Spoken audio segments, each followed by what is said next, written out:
ಆತ್ಮೀಯ ಸ್ನೇಹಿತರೆ, ಇವತ್ತಿನ ಕಥೆಯ ಶೀರ್ಷಿಕೆ ಮುಂಜಾವಿನ ಮಂಜು ಅಂತಂದ್ಬಿಟ್ಟು. ರತ್ನಾಕರನಿಗೆ ಚಿನ್ನದ ಹುಚ್ಚು. ಅವನ್ಗೆ ಯಾರೋ ಹೇಳಿದ್ರಂತೆ, ಹಿತ್ತಾಳೆಯನ್ನ ಯಾವುದೋ ಒಂದು ದ್ರವ್ಯದ ಒಳಗೆ ಮುಳುಗ್ಸಿದ್ರೆ ಚಿನ್ನ ಆಗುತ್ತೆ ಅಂತನ್ಬಿಟ್ಟು. ಹೀಗಾಗಿ ಬೇಕಾದಷ್ಟು ಜಮೀನಿದ್ರೂ ಕೂಡ ಅದ್ರ ಕಡೆ ಗಮನ ಕೊಡದೆ ಅದನ್ನ ಪಾಳು ಬಿಟ್ಟು ಸದಾ ಕಾಲ ಹಿತ್ತಾಳೆಯನ್ನ ಚಿನ್ನ ಮಾಡುವಂತ ಪ್ರಯೋಗದಲ್ಲೇ ಅವನು ತೊಡಗಿರ್ತಾ ಇದ್ದ. ಇದರಿಂದ ಏನಾಯ್ತು, ಅವನ ಆಸ್ತಿ ಕೂಡ ಕರಗೋದಕ್ಕೆ ಶುರುವಾಯ್ತು. ಬರೀ ಖರ್ಚು ಮಾಡ್ತಾ ಇದ್ರೆ ಇನ್ನೇನಾಗುತ್ತೆ, ಅವನ ಆಸ್ತಿನೂ ಕೂಡ ಕಡಿಮೆ ಆಗ್ತಾ ಹೋಯ್ತು. ಅವನು ಯಾರ ಮಾತನ್ನೂ ಕೇಳ್ತಾ ಇರ್ಲಿಲ್ಲ. ಇವನ ಹೆಂಡತಿ ಜಾನಕಿ ಹೇಳೋಷ್ಟು ಹೇಳಿ ಅವಳು ಕೂಡ ಸೋತ್ ಹೋದ್ಲು. ಇವನು ಹೇಳಿದ್ರೆ ಕೇಳಲ್ಲ ಅಂತ. ಕೊನೆಗೆ ಇವನ ಗುರು ಆಗಿದ್ದಂತಹ ಊರ ಮುಂದಿನ ಬೈರಾಗಿ ಇದನಲ್ಲ, ಅವನ ಹತ್ರ ಹೋಗಿ ತನ್ನ ಕಷ್ಟವನ್ನ ಹೇಳ್ಕೊಳ್ತಾಳೆ. ಬಾಲ್ಯದಿಂದನೂ ರತ್ನಾಕರನ ಬಗ್ಗೆ ಗೊತ್ತಿದ್ದಂತಹ ಬೈರಾಗಿ ಮಾರನೇ ದಿನ ಅವನಿಗೆ ಹೇಳಿ ಕಳಿಸ್ತಾನೆ, ನನ್ನನ್ನು ನೋಡು ಅಂತನ್ಬಿಟ್ಟು. ಬರ್ತಾನವನು. ಅವನು ಮುಂದೆ ಹೇಳ್ತಾನೆ, ರತ್ನಾಕರ, ನಿನ್ನೆ ಹಿಮಾಲಯದಿಂದ ಬಂದ ಒಬ್ಬ ಸನ್ಯಾಸಿ ನನಗೆ ಒಂದು ದಿವ್ಯ ಮಂತ್ರವನ್ನ ಹೇಳ್ಕೊಟ್ಟಿದ್ದಾರೆ. ಅದರಿಂದ ಹಿತ್ತಾಳೆಯನ್ನ ಚಿನ್ನವಾಗಿಸಬಹುದು. ನಾನ್ ಹೇಳಿ ಕೇಳಿ ಬೈರಾಗಿ, ಚಿನ್ನದ ಗೊಡವೆ ನನಗೆ ಯಾಕಪ್ಪ, ನಿನಗಿದ್ರಲ್ಲಿ ಆಸಕ್ತಿ ಇರೋದ್ರಿಂದ ಹೇಳ್ತಾ ಇದ್ದೀನಿ. ಆದ್ರೆ ಇದಕ್ಕೆ ಕೆಲವೊಂದು ನಿಬಂಧನೆಗಳಿದೆ. ಅದನ್ನ ಪಾಲನೆ ಮಾಡಿದ್ರೆ ನಿಮ್ಮ ಮನೆಯಲ್ಲಿರುವಂತ ಹಿತ್ತಾಳೆ ಎಲ್ಲ ಚಿನ್ನ ಆಗುತ್ತೆ. ಆ ಮಂತ್ರವನ್ನ ನಿನಗೆ ಉಪದೇಶಿಸ್ತೀನಿ ಅಂತಂದ್ಬಿಟ್ಟು ಹೇಳ್ತಾರೆ. ಅವ್ರ ಮಾತನ್ನ ಕೇಳಿ ರತ್ನಾಕರನ ಉತ್ಸಾಹಕ್ಕೆ ಸೀಮೆನೇ ಇಲ್ದಂಗ ಆಗ್ಬಿಡತ್ತಂದ್ರೆ ಅಷ್ಟೊಂದು ಅವನಿಗೆ ಆನಂದ. ಅಯ್ಯೋ, ನಾನು ಏನ್ ಅನ್ಕೊಂಡಿದ್ನೋ ಅದೇ ನನಗೆ ಸಿಕ್ಬಿಡ್ತಾ ಇದೆ ಅಂತನ್ಬಿಟ್ಟು. ಅದಕ್ಕೆ ಅವನು ಹೇಳ್ತಾನೆ, ಗುರುಗಳೇ, ನೀವೇನು ಬೇಕಾದ್ರೂ ಹೇಳಿ, ನಾನು ಎಲ್ಲ ನಿಬಂಧನೆಗಳಿಗೂ ಕೂಡ ಸಿದ್ಧನಾಗಿದ್ದೀನಿ. ಆದ್ರೆ ಆ ಮಂತ್ರವನ್ನ ನಾನೊಬ್ಬನಿಗೆ ಹೇಳ್ಕೊಡ್ಬೇಕು, ನೀವು ಬೇರೆ ಇನ್ಯಾರಿಗೂ ಹೇಳಬಾರದು ಅಂತಂದ್ಬಿಟ್ಟು ಹೇಳ್ತಾನೆ. ಆಗ ಗುರುಗಳು, ಸರಿ, ಹಾಗಾದ್ರೆ ನಿನ್ ಕಿವಿಯಲ್ಲಿ ಆ ಮಂತ್ರವನ್ನ ಹೇಳ್ತೀನಿ. ಆ ಮಂತ್ರವನ್ನ ಬಾಯಿಂದ ಹೇಳ್ತಾ ನಿನ್ನ ಕೈಯಿಂದಾನೆ ಬಾಳೆ ಗಿಡಗಳನ್ನ ನೀನು ನೆಡಬೇಕು. ಅದಕ್ಕೆ ನೀನೇ ನೀರ್ ಹಾಯಿಸ್ಬೇಕು. ವರ್ಷದಲ್ಲಿ 3 ತಿಂಗಳು ಚಳಿಗಾಲ ಬರುತ್ತಲ್ಲ, ಆಗ ಬಾಳೆಯ ಎಲೆಗಳ ಮೇಲೆ ಮುಂಜಾವಿನಲ್ಲಿ ಮಂಜಿರುತ್ತೆ. ಅದನ್ನ ನೀನು ಒಂದು ಡಬ್ಬದಲ್ಲಿ ಶೇಖರಣೆ ಮಾಡಿ ಇಡಬೇಕು. ಅದು 5 ಸೇರಷ್ಟಾಗುತ್ತಲ್ಲ, ಆಮೇಲೆ ಆ ರಸವನ್ನ ಹತ್ತಿಯಲ್ಲಿ ಅದ್ದಿ ಯಾವುದೇ ಹಿತ್ತಾಳೆಗೆ ಸೋಗ್ಸಿದ್ರು ಕೂಡ ಅದೆಲ್ಲ ಚಿನ್ನವಾಗ್ಬಿಡುತ್ತೆ. ಇದು ಸಿದ್ಧರ ಮಾತು, ಇದು ಸುಳ್ಳಾಗೋದಿಲ್ಲ ಅಂತಂದ್ಬಿಟ್ಟು ಹೇಳ್ತಾರೆ. ಈಗ ನೋಡಿ, ಅವನ ಅಷ್ಟು ಬಾಳೆ ಗಿಡ ಹಾಕಿ 5 ಸೇರು ಮಂಜನ್ನ ಅವನು ಕಲೆಕ್ಟ್ ಮಾಡಬೇಕು ಅಂತಂದ್ರೆ ಎಷ್ಟು ಟೈಮ್ ಹಿಡಿಯತ್ತೆ. ಆ ರೀತಿ ಮಾಡಿ ಆ ರಸವನ್ನ ನೀನು ಹಿತ್ತಾಳೆಗೆ ಉಜ್ಜಿದ್ರೆ ಅದು ಚಿನ್ನ ಆಗುತ್ತೆ ಅಂತ ಅಂದ್ಬಿಟ್ಟು ಹೇಳ್ತಾನೆ. ಗುರುಗಳೇ, 5 ಸೇರು ರಸವನ್ನ ಶೇಖರಣೆ ಮಾಡೋದಕ್ಕೆ ತುಂಬಾ ದಿನಗಳು ಬೇಕಲ್ಲ ಅಂತನ್ಬಿಟ್ಟು ರತ್ನಾಕರ ಹೇಳ್ತಾನೆ, ಆತಂಕದಿಂದ ಹೇಳ್ತಾನೆ. ಅದಕ್ಕೆ ಬೈರಾಗಿ ಹೇಳ್ತಾರೆ, ಹೌದಪ್ಪ, ಕೈ ಕೆಸರಾಗದೆ ಬಾಯಿ ಮೊಸರು ಹೇಗ್ ತಾನೇ ಸಾಧ್ಯ, ನೀನೇ ವಿಚಾರ ಮಾಡು ಅಂತನ್ಬಿಟ್ಟು ಹೇಳ್ತಾರೆ.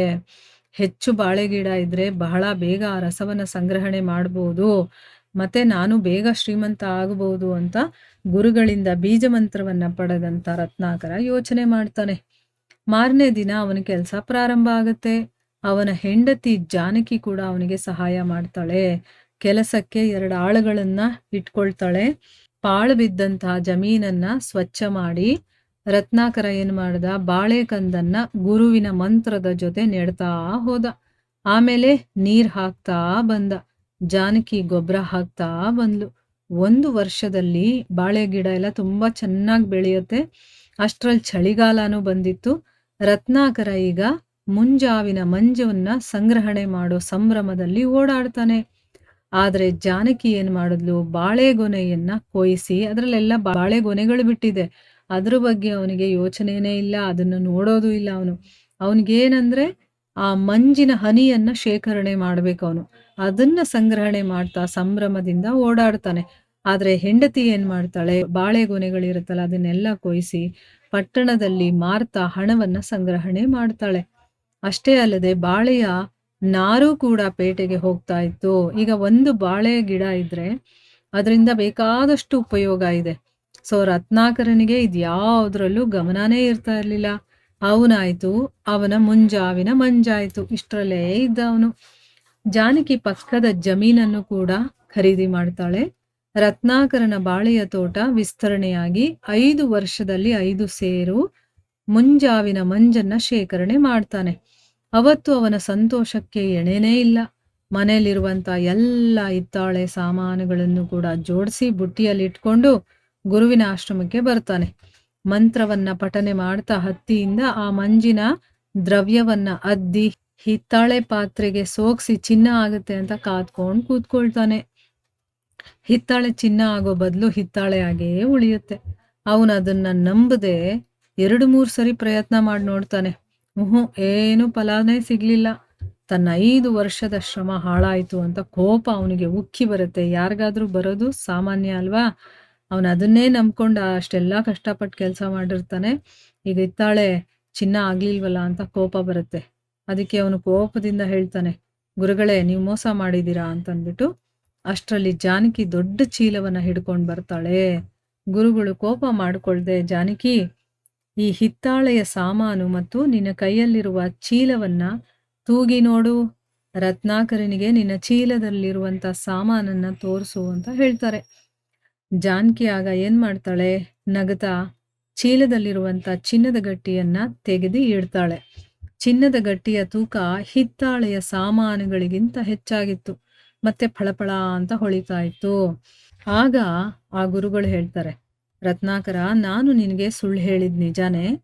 ಯಾವ ಕಾಲದಲ್ಲೂ ಕೂಡ ರಸವಿದ್ಯೆಯಿಂದ ಹಿತ್ತಾಳೆ ಚಿನ್ನ ಆಗೋದಿಲ್ಲ. ಚಿನ್ನವನ್ನ ನಾವು ಗಳಿಸ್ಬೇಕಾದ್ರೆ ಬೆವರು ಅನ್ನುವಂಥ ದ್ರವವನ್ನ ನಾವು ಹರಿಸ್ಬೇಕು. ಮೊದಲೇ ನಿನಗೆ ಈ ಮಾತನ್ನ ಹೇಳಿದ್ರೆ ನಿನ್ ತಲೆಗೆ ಅದು ಹೋಗ್ತಾ ಇರ್ಲಿಲ್ಲ. ಅದಕ್ಕೋಸ್ಕರನೇ ನಾನು ಉಪಾಯ ಮಾಡಿ ಈ ಮಂತ್ರವನ್ನ ಹೇಳಿದೆ. ಈ ಚಿನ್ನ ಇದೆಯಲ್ಲ, ಇದು ಕೂಡ ನೀನೇ ಸಂಪಾದನೆ ಮಾಡಿರುವಂಥದ್ದು. ನೀನೇ ಕೈಯಾರೆ ಬೆಳೆಸಿದಂತಹ ಬಾಳೆ ತೋಟದಿಂದ ಬಂದ ಲಾಭ ಇದು. ಮುಂಜಾನೆ ಮಂಜು ಕೇವಲ ಒಂದು ನೆಪ ಮಾತ್ರ ಅಂತನ್ಬಿಟ್ಟು ಗುರುಗಳು ಹೇಳ್ತಾರೆ. ರತ್ನಾಕರ ಅವತ್ತಿನಿಂದ ರಸವಿದ್ಯೆಯನ್ನ ಮರೆತು ಕಷ್ಟಪಟ್ಟು ದುಡಿದು ನೆಮ್ಮದಿಯಿಂದ ಜೀವನವನ್ನ ನಡೆಸ್ತಾನೆ. ಹರೇ ಕೃಷ್ಣ.